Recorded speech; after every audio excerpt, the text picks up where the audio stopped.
Good day, everyone! Today is all about asking directions using commonly used English sentences. Are you ready?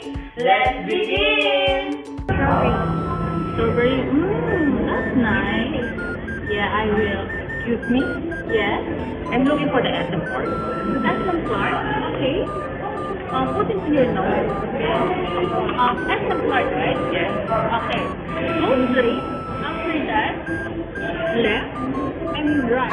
Then after 2 blocks or 3 blocks, go left. Then after that, you see Honda, I mean Jollibee. Then left.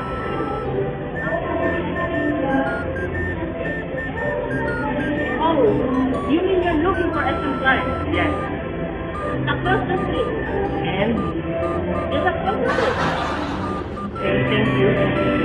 You're welcome. And you're a tour guide now? Yeah.